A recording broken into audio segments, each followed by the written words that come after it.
Ananya's Nana Nani Coimbatore, a paradise for senior citizens. SVC Aditya Ram movies தயாரிப்பில் சங்கர் இயக்கத்தில் ராம் சரண் நடிக்கும் game changer ஜனவரி 10 முதல். இந்த படத்துல கம்யூனிஸ்ட் கட்சியும் சொல்லப்பட்டிருக்கிறது, திராவிட இயக்கமும் சொல்லப்பட்டிருக்கிறது. உண்மை இன்னும் வயலண்டா இருக்கும். சரிங்களா? ஒரு போலீஸ் நம்ம கண்ணு முன்னாடி நம்ம கூட வளர்ந்த ஒரு தங்கைய வாயில சுட்டு கொண்டிருக்கு. மிக மோசமான ஒரு வயலன்ஸ்குள்ளதான் நம்ம வாழ்ந்துட்டு இருக்கோம். 10 மணிக்கு மேலே டீ குடிக்கக்கூடாது இந்திய சட்டத்தில் சொன்னது கிடையாது. 10 மணிக்கு மேலே டீ கடை திறக்கக்கூடாதுன்னு எந்த சட்டத்தையும் சொன்னது கிடையாது.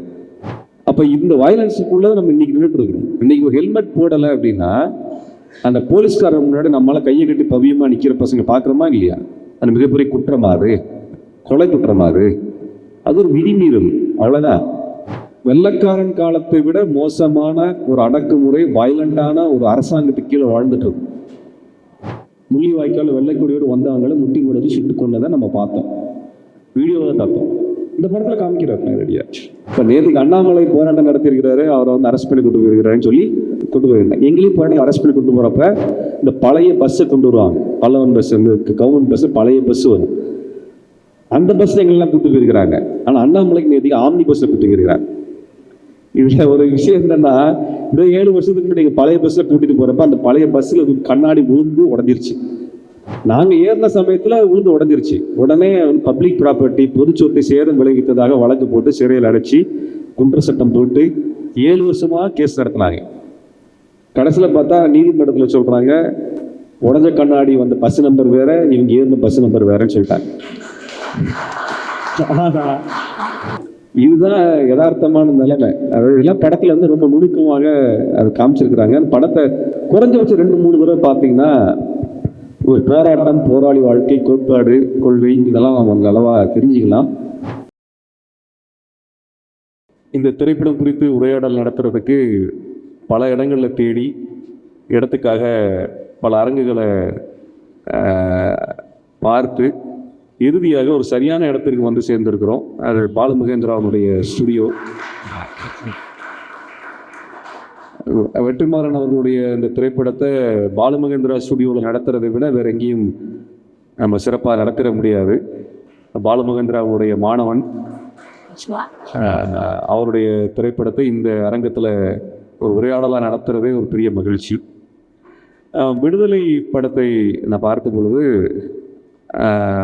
எல்லாரும் நீங்கள் ஞாபகத்தில் வச்சுக்க வேண்டியது என்னென்னா, அவர் படம் ஆரம்பிக்கும்போது அவங்க சொல்லுவார், இந்த படத்தில் வரக்கூடிய சம்பவங்களோ நபர்களோ இவை எதுவும் உண்மை அல்ல, கற்பனையே. இதை நீங்கள் ஏதேனும் ஒரு சம்பவத்தோடு பொருத்தி பார்த்து கொண்டால் தற்செயலை அப்படின்வாரு. அது முழுக்க பொய். படத்தில் இருக்கக்கூடிய ஒரே பொய் அது ஒன்று தான்.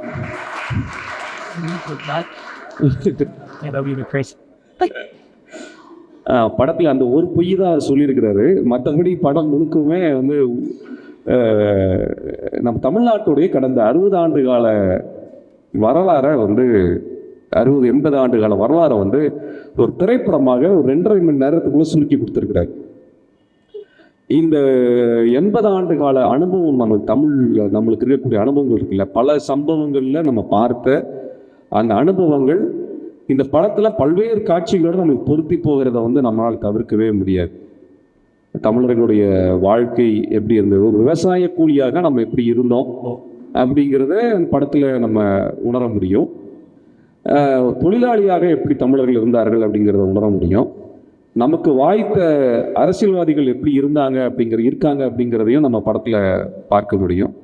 நமக்கான அதிகாரிகள் எப்படியெல்லாம் இருந்திருக்கிறாங்க அப்படிங்கிறதும் படத்தில் நீங்கள் பார்க்க முடியும். நம்மோடு இருக்கக்கூடிய தோழர்கள் எப்படி இருக்கிறாங்க, சக மனிதர்கள் எப்படி இருக்கிறாங்க, அன்பு எப்படி இருந்திருக்கு, காதல் எப்படி இருந்திருக்கிறது, இது எல்லாமே இந்த படத்தில் நம்ம இந்த 80 ஆண்டு கால விஷயத்தையும் தொகுத்து சொல்லியிருக்காங்க. 80 ஆண்டுகளுக்கு முன்பாக இருக்கக்கூடிய சம்பவங்களை சொல்லக்கூடிய அந்த காட்சி அது ஒரு 60-70 ஆண்டுகளுக்கு பின்னாடி நடக்கக்கூடிய காட்சியோடு பார்த்தோம்னா அது எல்லாமே பொருத்தி பார்க்கக்கூடிய காட்சியாகவே நம்மளுக்கு இருக்குது. எதுவுமே அந்நியமாலாம் இல்லை. அந்த படத்தில் நீங்கள் பார்க்குறது இன்னும் சொல்ல போனால் அந்த படத்தை குடும்பத்தோட பார்க்கணும்னு நம்ம சொல்கிறோம். ஏன்னா உங்கள் கூட உங்கள் ஒருவேளை திரைப்படம் பார்ப்பதற்கு வந்து உங்கள் வீட்டில் பெரியவராக இருக்கக்கூடியவங்க உங்கள் தாத்தாவோ அல்லது ஒரு 60 வயது கொண்ட ஒரு வர்றாங்கன்னா, ஒரு அம்மாவோ வர்றாங்கன்னா, அவங்க காலத்தில் என்னெல்லாம் பார்த்தாங்களோ என்னெல்லாம் அனுபவிச்சாங்களோ அதையெல்லாம் நீங்கள் இந்த படத்தில் அவங்க மூலயமா நீங்கள் ரெஃபர் பண்ண முடியும். ஆனால் மக்களுக்காக உயிர் கொடுத்தவங்களுடைய வரலாறை யாரு சொல்றதுக்கு தயாராக இல்லாத பொழுது இதையெல்லாம் ஒரு புனைவுகளாக, கதைகளாக, சம்பவங்களாக வைத்து ஒரு கதையை பின்னி அதை இன்னைக்கு நம்மகிட்ட கொடுத்துருக்கிறார். இதை விட ஒரு பெரிய துணிச்சல் ஒரு படைப்பாளிக்கு அவன் இந்தியாவில் பார்த்துட முடியாது. அதுவும் இந்த காலகட்டத்தில் நான் சொன்னது, அந்த படத்தில் வந்து ஒவ்வொரு காட்சிக்கும் பின்னாடி ஒரு உண்மை கதை இருக்கு, ஒரு பெரிய வரலாறும் பெரிய துயரமும் இருக்கு. அந்த துயரத்தை கலைந்து அந்த மக்களை மீட்டெடுத்த அந்த போராளிகளை பற்றியான அந்த திரைப்படம். அந்த வகையில் தான் என்ன சொல்லணும்னா, இந்த படத்தை வந்து ஒரு தடவை இல்லைங்க, குறைஞ்சபட்சம் 2 தடவை 3 தடவை பாருங்க.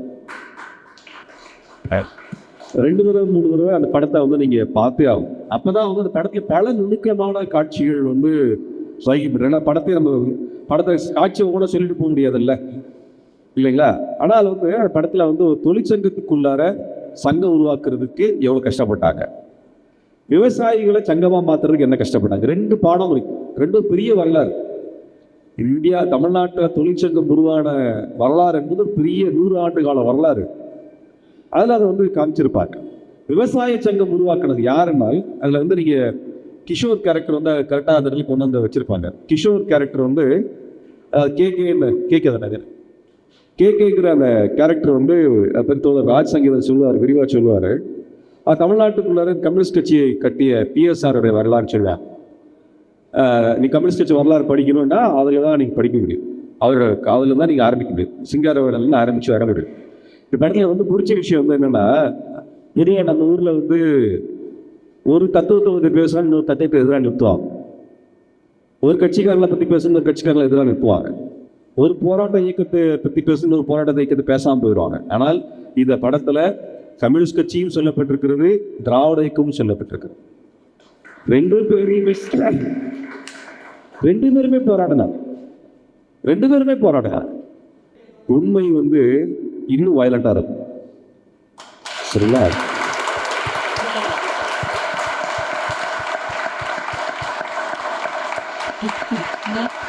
ஸ்டெர்லைட்ல ஸ்னோலின்ற 15 வயசு பொண்ணு வாயில சுட்டது வந்து எப்படிப்பட்ட காட்சி? அவன் ஒரு போலீஸ் நம்ம கண்ணு முன்னாடி நம்ம கூட வளர்ந்த ஒரு தங்கைய வாயில சுட்டு கொண்டிருக்கு இல்லையா? அது எப்படிப்பட்ட காட்சி? அது இது மாதிரி எத்தனை காட்சிகள். நீங்கள் வந்து பரமக்குடியில் அவங்க வந்து ஒரு 10 வருஷத்துக்கு 2011 துப்பாக்கி சூடு நடந்தபோது ஒரு பையனை தூக்கிட்டு வருவாங்க, சுட்டு கொண்ட பையனை ஒரு ஆடை வெட்டி கொண்டு வர்ற மாதிரி தூக்கிட்டு வருவாங்க. அது எவ்வளோ பெரிய வயலன்ஸ். ரியாலிட்டி இன்னைக்கு நடைமுறை வந்து சினிமாவில் இந்த படத்தில் காட்டியதை விட மிக மிக மோசமான வயலன்ஸ், மிக மோசமான ஒரு வயலன்ஸ்குள்ளே தான் நம்ம வாழ்ந்துட்டுருக்கோம். நீ 10 மணிக்கு மேலே நின்று டீ குடிச்சிங்கன்னா போலீஸ்கார் அவங்க எப்படி நடத்துகிறார்? ஏன் சார் இங்கே டீ குடிக்கணும்னு கேட்க மாட்டார். ஏன் இங்கே நிற்கிறார்? அது சொல்கிறதுக்கு எந்த போலீஸ்க்கும் ரைட்ஸ் கிடையாது. 10 மணிக்கு மேலே டீ குடிக்கக்கூடாது இந்திய சட்டத்தில் சொன்னது கிடையாது. 10 மணிக்கு மேலே டீ கடை திறக்கக்கூடாதுன்னு எந்த சட்டத்தையும் சொன்னது கிடையாது. அப்போ இந்த வயலன்ஸுக்குள்ளே நம்ம இன்றைக்கி நின்றுட்டு இருக்கணும். இன்றைக்கி ஒரு ஹெல்மெட் போடலை அப்படின்னா அந்த போலீஸ்காரர் முன்னாடி நம்மளால் கையை கட்டி பவியமாக நிற்கிற பசங்க பார்க்குறோமா இல்லையா? அந்த மிகப்பெரிய குற்றமாறு, கொலை குற்றமாறு, அது ஒரு விதிமீறல், அவ்வளோதான். இந்தியாவில் 2வது பெரிய எண்ணிக்கையில் ஆக்சிடென்ட் நடந்து செத்து போன மாநிலம் தமிழ்நாடு. முக்கிய போலீஸ் நிற்கிது, ஹெல்மெட் பிடிக்குது. அப்புறம் எப்படி இத்தனை டெத்து நடந்திருக்கு, இத்தனை சாவு எப்படி நடந்தது யாரை கேட்டோமா? எத்தனை ஃபைன் கட்டியிருப்பாங்க அந்த 4 வருஷத்தில்? ஏதாவது சாவு கம்மியாச்சா? யாராவது கேட்டிருப்போமா? நம்ம வெள்ளக்காரன் காலத்தை விட மோசமான ஒரு அடக்குமுறை, வயலண்டான ஒரு அரசாங்கத்துக்கு கீழே வாழ்ந்துட்டு இருக்கு. வயலண்டான அரசாங்கம் இன்னைக்கு நடந்துட்டு இருக்கு. இந்த அதிகாரிகளோ ஐஏஎஸ் ஆஃபீஸர்ஸோ நம்மளை நடத்தக்கூடியது வந்து வெள்ளக்காரன் நம்மளை நடத்துறதை விட மிக மோசமாக நடத்திட்டு இருக்கிறார். வெள்ளக்காரன் காலத்தில் 10 மணிக்கு டீ குடிக்க போகணும்னு யாரும் சொன்னது கிடையாது. 12 மணிக்கு ஹோட்டல் கடை தரக்கூடாது யாரும் சொன்னது கிடையாது. ஆனால் இன்னைக்கு இருக்குது. அப்போ இப்படிப்பட்ட ஒரு வயலன்ஸ் இருக்கு இல்லைங்களா, அந்த வயலன்ஸ் என்ன ரியாலிட்டியில் இருக்குதோ அது இந்த படத்தில் இல்லை. அந்த அளவில் வந்து வெற்றி வந்து என்ன பண்ணியிருக்காருன்னா கருத்துக்கு முக்கியத்துவம் கொடுத்து எடுத்துருக்கிறார்.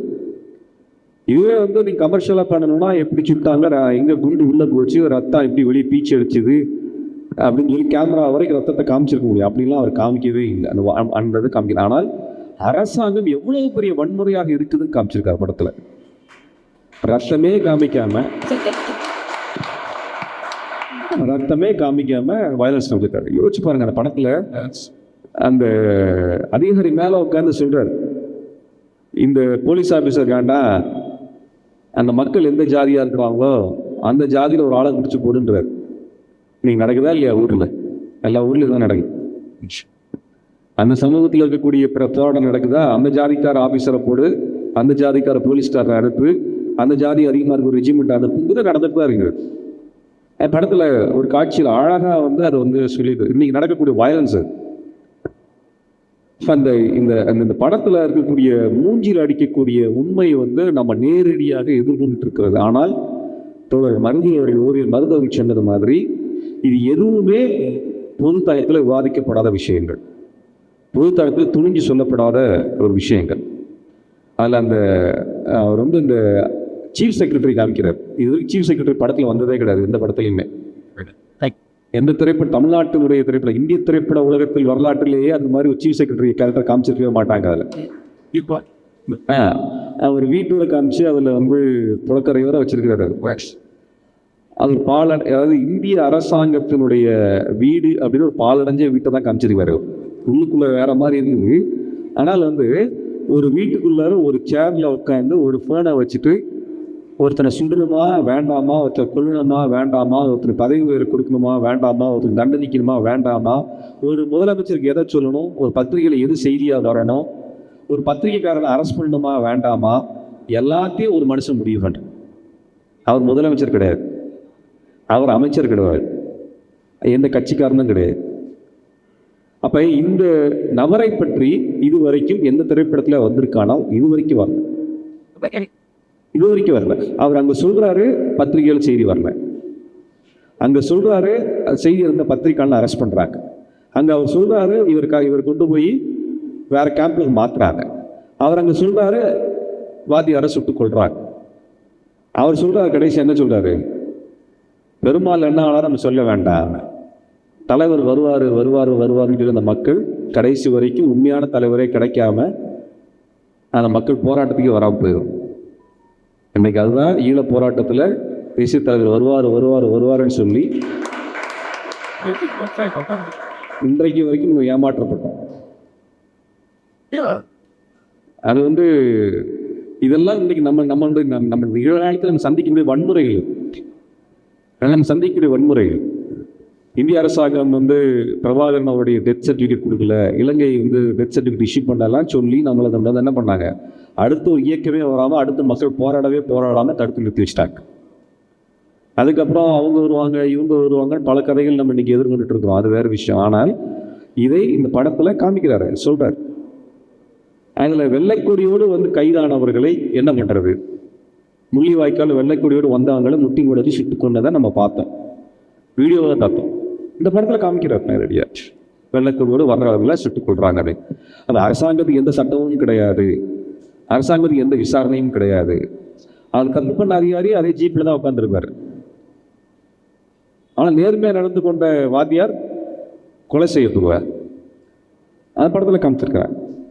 ஆனால் அந்த வாத்தியார் தான் குடும்பத்தையும் குழந்தைகளும் அவரோட காதல் வாழ்க்கை ரொம்ப ரொம்ப முக்கியமானது. படத்தில் வந்து நம்ம அரசியலை பார்க்கக்கூடிய அதே சமயத்தில் நான் வேற ஒன்று சேர்த்து சொல்லணும்னு நினைக்கிறேன். பொதுவாக இடங்களுக்கு போகும்போது நிறைய பேர் வந்து செல்ஃபி எடுப்பாங்க. சில பேர் செல்ஃபி எடுக்கிறாங்கன்னு வச்சுக்கோங்களேன். சார் எனக்கும் உங்களை மாதிரி ஆசை தான், போராட்டத்தில் வரணுன்னு. ஆனால் என்ன சார் பண்ணுறது, எனக்கும் ஃபேமிலி இருக்குது, குழந்தைங்க இருக்கிறாங்க, கமிட்மெண்ட்ஸ் இருக்குன்னாங்க. நான் ஒன்றும் சொல்ல மாட்டேன், எனக்கும் குடும்பம் இருக்குது, எனக்கும் குழந்தை இருக்குது, எனக்கும் கமிட்மெண்ட் இருக்குது, மாதமான நானும் வாடகை தரேன்னா நானும் மளிகை ஜாமான் வாங்கி போட்டால் தான் வீட்டில் சாப்பாடு இருக்கும். சரிங்களா, இது எல்லாத்துக்கும் இருக்கிறதா. மக்கள் சமூகத்துக்காக போராட வர்ற எல்லாருக்கும் கமிட்மெண்ட்டும் இருக்கிறது, குடும்பம் இருக்கிறது, குழந்தைகள் இருக்கிறார்கள். அதெல்லாம் விட்டு நாங்கள் குடும்பங்களை அதிகமாக நேசிக்கின்ற காரணத்தால சமுதாயத்தை நேசிக்கின்றோம். அவ்வளோதான். அது இந்த படத்தில் அது ரொம்ப அற்புதமான காதல் காட்சிகள் ரொம்ப நல்லா இருக்கு. அதில் ஒரு இடத்துல சொல்லுவார், அவர் குளிச்சுட்டு இருப்பார். அப்போ மகாலட்சுமி சொல்லுவாங்க, குளிக்கிற ட்ரெஸ்ஸு எடுத்துகிட்டு நீ பாட்டு குளிக்க வேண்டியதானே, ஃப்ரீயாக குளிக்க வேண்டியதானேன்னு சொல்லுவாங்க. மகாலட்சுமி சொல்லுவாங்க. அதுக்கு அவர் விஜய் சேதுபதி பதில் சொல்லுவார், ஏன் அவன் புருஷனை இழுத்துட்டு போகிறப்ப அம்மளை கட்டை இழுத்துட்டு போகணுன்னு சொல்கிறியா போலீஸ்காரன். நகைச்சுவையான காட்சியாக இருக்கும். ஆனால் போராட்ட இயக்கத்தில் இருக்கிறவங்களுக்கு என்னைக்கு எப்போ எது நடக்கும்ன்றது தெரியாது இருக்கு இல்லையா, அதான் அவர் வெளிப்படுத்தியிருப்பார். போலீஸ்காரரு நீ சட்டப்பேட்டெல்லாம் போடுங்க சார், ஷூவெல்லாம் போடுங்க சார் கூட்டிகிட்டு போகிறதுக்கு நம்ம அண்ணாமலை கிடையாது, நம்ம அவர் போராட்ட இயக்கத்தில் இருக்கிறவங்களாம். ஏன் சொல்கிறேன்னா, இப்போ நேற்றுக்கு அண்ணாமலை போராட்டம் நடத்தியிருக்கிறாரு, அவரை அரெஸ்ட் பண்ணி கொண்டு போயிருக்கிறாருன்னு சொல்லி கொண்டு போயிருந்தேன். எங்கேயும் போராட்டம் அரெஸ்ட் பண்ணி கொண்டு போகிறப்ப இந்த பழைய பஸ்ஸை கொண்டு வருவாங்க, பல்லவன் பஸ், கவர்மெண்ட் பஸ்ஸு, பழைய பஸ்ஸு வரும். அந்த பஸ்ஸில் எங்கெல்லாம் கூட்டு போயிருக்கிறாங்க. ஆனால் அண்ணாமலைக்கு நேற்றுக்கு ஆம்னி பஸ்ஸில் கூட்டு போயிருக்கிறாங்க. இதில் ஒரு விஷயம் என்னென்னா, இந்த 7 வருஷத்துக்கு முன்னாடி பழைய பஸ்ஸில் கூட்டிகிட்டு போகிறப்ப அந்த பழைய பஸ்ஸில் கண்ணாடி விழுந்து உடஞ்சிருச்சு. அது இல்லைனாலும் நின்றுட்டு இருந்தாலுமே விழுந்து உடஞ்சிருப்பாங்க. நாங்கள் ஏறின சமயத்தில் விழுந்து உடஞ்சிருச்சு. உடனே பப்ளிக் ப்ராப்பர்ட்டி, பொது சொத்தை சேதம் விளைவித்ததாக வழக்கு போட்டு சிறையில் அடைச்சி குன்ற சட்டம் போட்டு 7 வருஷமாக கேஸ் நடத்தினாங்க. கடைசியில் பார்த்தா நீதிமன்றத்தில் சொல்கிறாங்க, உடஞ்ச கண்ணாடி பஸ் நம்பர் வேற, இவங்க ஏறின பஸ் நம்பர் வேறன்னு சொல்லிட்டாங்க. ஆனால் நாங்கள் 7 வருஷமாக கேஸுக்கு அலைய வேண்டியிருந்தது, 4 பசங்க ஜெயிலில் உட்கார வேண்டியிருந்தது. ஆனால் அண்ணாமலைக்கு ஆம்னி பஸ்ஸு, எங்களுக்கு கவர்மெண்ட் பஸ். இதுதான் யதார்த்தமான நிலைமை. அதெல்லாம் படத்தில் ரொம்ப நுணுக்கமாக அதை காமிச்சிருக்கிறாங்க. அந்த படத்தை குறைஞ்சபட்சம் 2-3 தடவை பார்த்தீங்கன்னா ஒரு போராட்டம், போராளி வாழ்க்கை, கோட்பாடு, கொள்கை இதெல்லாம் அவங்க அளவாக தெரிஞ்சுக்கலாம். அந்த வகையில் என்ன ஒரு விஷயம் நடக்கும்னா, இந்த படத்தை பார்த்ததுக்கு பிறகு எங்களை போன்றவர்கள் நான் எதை தூத்தம் போட்டு நடத்துல 4 பேர் இன்னும் கேட்பாங்கன்னு நம்புகிறேன். நான் இப்போ ஏதோ பேசுகிறாங்க இல்லைன்னா நம்மளால என்ன கேட்பாங்க, எங்களுக்கு வேலை இல்லை, எது பொழுதுமெல்லாம் சின்ன போராட்டம் கொடி பிடிச்சிட்டு உட்காந்துட்டு இருக்கிறாங்கன்னு சொல்லுவாங்க. குறைஞ்சபட்சம் எங்களுக்குலாம் ஒரு மரியாதை கொடுக்கக்கூடிய வகையில் இந்த படம் ஒரு உணவை தரும் அப்படின்னு நான் நம்புகிறேன். Ananya's Nana Nani Coimbatore, a paradise for senior citizens. SVC Aditya Ram movies தயாரிப்பில் சங்கர் இயக்கத்தில் ராம் சரண் நடிக்கும் கேம் சேஞ்சர் ஜனவரி 10 முதல்.